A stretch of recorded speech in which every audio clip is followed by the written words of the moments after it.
बोलिए भक्त वत्सल भगवान की जय।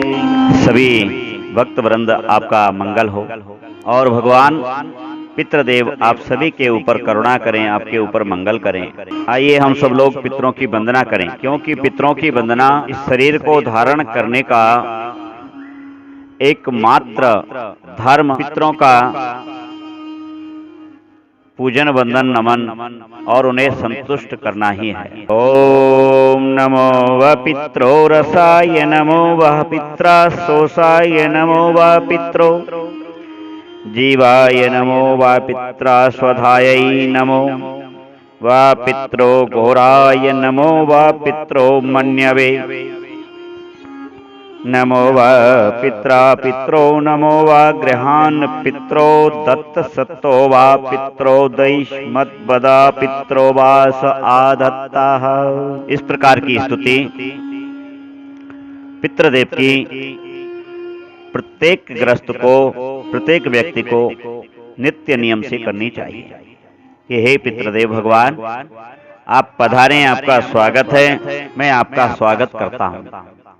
परिवार सहित पितृदेवों के लिए घर को स्वच्छ करें, गंगा जल इत्यादि का छिड़काव करके घर को शुद्ध करें और घर को शुद्ध करके गौ के गोबर से लीपें और मंगल ढिग लगा करके सुंदर चौक पूर करके और पितरों का पुष्प, अक्षत, काले तिल, जौ और पुष्प लेकर के द्वार पर छोड़ें और मन ही मन मीठी वाणी से पितरों का आवाहन करें कि हे पितृदेव आप पधारें। घर की स्त्रियां भी सर पर पल्लू ढांक करके और मीठे वचनों से आवाहन करें।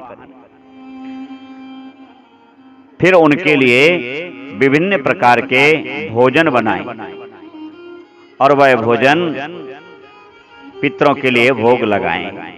दक्षिण दिशा पितरों की है, इसलिए भोजन दक्षिण दिशा में रखें।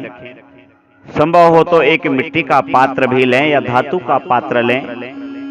लोह, स्टील इत्यादि के पात्रों का श्राद्ध में और पितरों के लिए इस्तेमाल ना करें। पितरों को लाल पुष्प ना लगाएं, श्वेत पुष्प, अक्षत, यव और काले तिल का ही उपयोग करें। पलाश के पत्र से बनी हुई अगर पत्रावली मिलती है तो अति श्रेष्ठ है, अन्यथा पीतल के पात्रों में भगवान को भोग लगावे। पितृ हमारे सबसे बड़े देव हैं। प्रत्येक ग्रस्त के लिए पितृ जो है साक्षात देव हैं। ग्रस्त को अगर सुखी होना है, संपन्न होना है, तो वह पितरों का आराधन प्रसन्न मन होकर के संपूर्ण श्रद्धा भाव से करेगा तो कुछ ही समय में उसके यहाँ धन, संपत्ति, आरोग्य, ऐश्वर्य, कुल की वृद्धि, दूध, दही इत्यादि का न सिर्फ प्राप्ति बल्कि उसको खाना भी, क्योंकि आप दूध दही तो ले आएंगे, लेकिन यदि पितरों की कृपा नहीं है तो प्यारे आपको हार्ट अटैक हो जाएगा, आप घी ना खा पाएंगे, आपको और रोग हो जाएंगे, आप दुग्ध ना खा पाएंगे, आप धान्यों का सेवन पितरों की कृपा से ही प्राप्त कर सकेंगे। सुप्रिय बंधुओं, बड़े ही विनीत भाव से और सबसे बड़ा जो संबंध होता है वह होता है मन का, वाणी का और हृदय का। सो आप बढ़िया प्रेम और श्रद्धा से भरे पूरे होकर के स्नान आदि के पश्चात द्वार पर खड़े हो जाएं और बिल्कुल जब तक आपके शरीर में रोमांच ना हो जाए, आपके शरीर में रोमांच आने लगे, तब तक ऐसी स्तुति मीठी वाणी से करें कि हे पितृदेव, हम कुछ भी नहीं जानते, हमारी बुद्धि में कुछ आता नहीं है, हम कैसे आपकी उपासना करें, कैसे श्राद्ध करें, कैसे तर्पण करें, कैसे आपका आवाहन करें।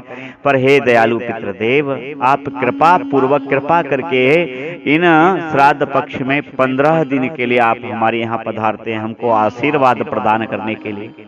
सो हे देव, हमें ऐसी बुद्धि देना कि हम आपको सेवा से संतुष्ट कर सकें और हम आपके लिए जो भी अन्न जल दे रहे हैं उसे आप प्रसन्नता पूर्वक ग्रहण करके हमारा सौभाग्य बढ़ाएं।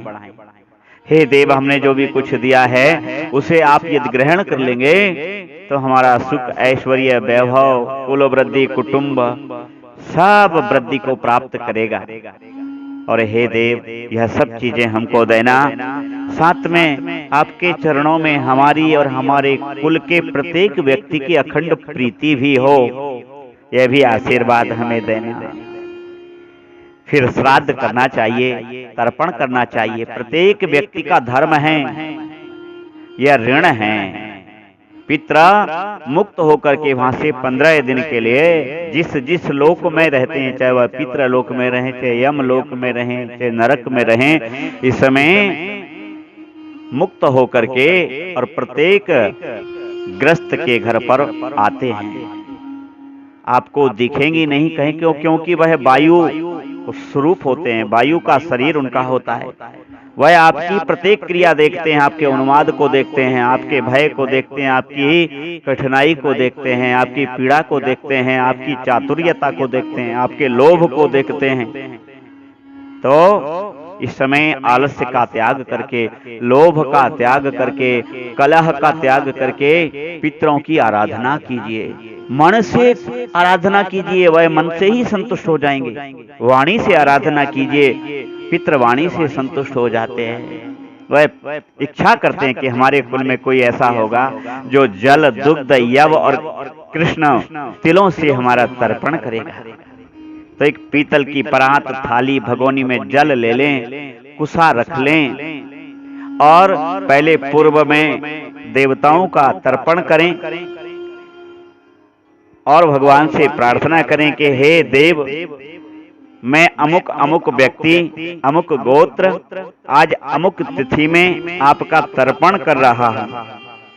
इस तरह से 29 जलांजलि पूर्वाभिमुख होकर के छोड़ें और उसमें अक्षत रखें, जल रखें, गंगा जल रखें और तुलसी का पत्र। फिर ऋषियों को पूर्व में ही मुंह करके दें।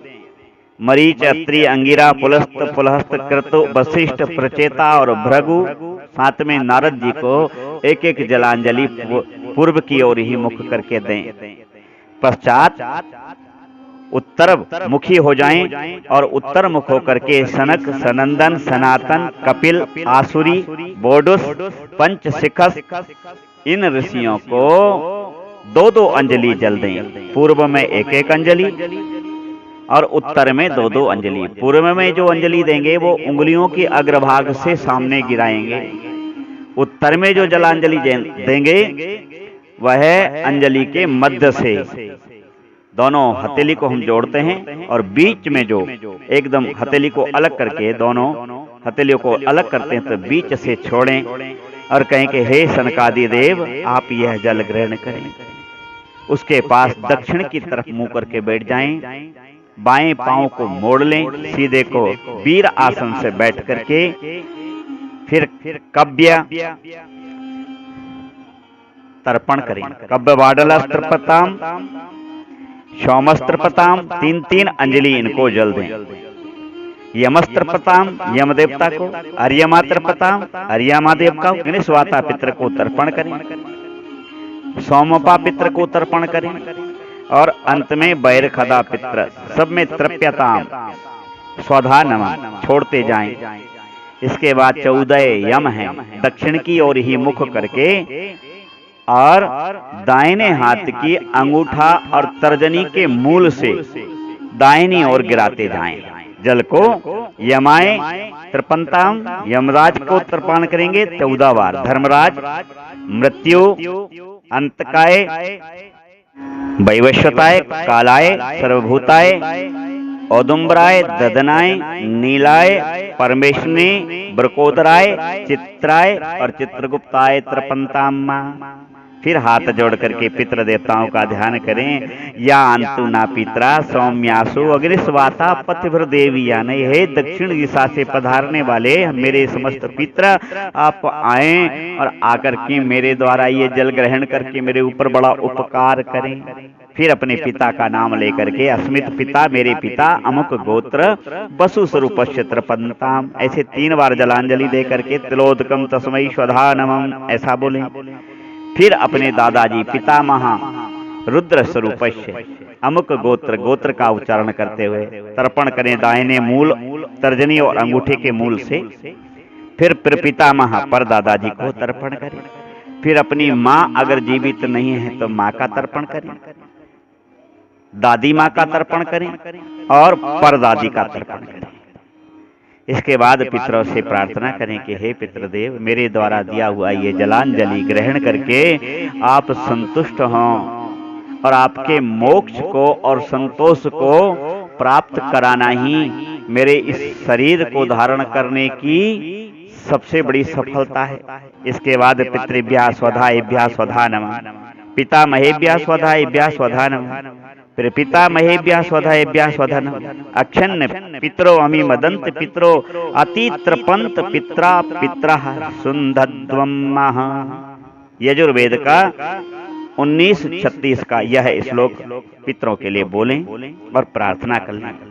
फिर नाना जी को भी इसी क्रम से 3 पीढ़ी को गोत्र को तर्पण करें। नाना, वृद्ध नाना, अति वृद्ध नाना, फिर नानी, वृद्ध नानी, अति वृद्ध नानी।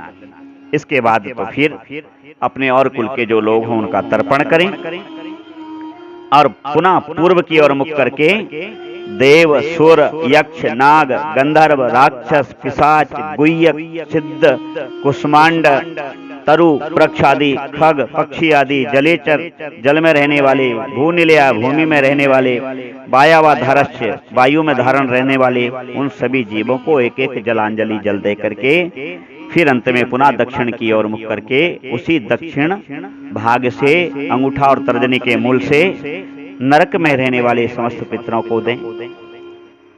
और जो हमारे बांधव हमारी जानकारी में हैं नहीं है उनको भी दें। जो लुप्त पिंड हो गए हैं 3 बार उनको दें कि मेरे जो लुप्त पिंड हो गए हैं, जिनको हम जानते नहीं है, गर्भ गिर गए हैं इत्यादि, जो किसी भी कारण से ऐसा हुआ हो उनको तर्पण करें, तृप्ति हो उनको। फिर जल का एक वस्त्र लेकर के उसको भूमि के भार के जो कुल से क्षय हो गए हैं उनके लिए तर्पण करें। फिर भीष्म पितामह को तर्पण करके और सूर्य को अर्घ करें। नमो विवस्वते ब्रह्मन् भास्वते विष्णुते जसे जगत सवित्रे शुचे सवित्रे कर्मदायिने। और 10 अंजलि जल 10 दिशाओं के लिए, प्राची पूर्व इंद्र के लिए, अग्निदेव को अग्नि में, दक्षिण को यम को, नैऋत्य में नैऋत्य भगवान को, पश्चिम में वरुण भगवान को, वायव्य में वायव्य भगवान को, उत्तर में कुबेर भगवान को, ईशान में शिव भगवान को, ऊर्ध्व में ब्रह्मा और अनंत नीचे भूमि पर, ऐसे करके और अपना वह संकल्प भगवान को समर्पित कर दें कि यह संकल्प मैंने जो किया था तर्पण का, वह तर्पण में पितरों के लिए कर चुका हूँ, यह सब जनार्दन भगवान के लिए समर्पित है। और फिर क्षमा याचना कर लें कि हे भगवान हमसे कुछ नहीं बनता है। फिर आगे के भाग में हम आपको बताएंगे नित्य बलि वैष्णोदेव भी करना चाहिए। राम जय राम जय जय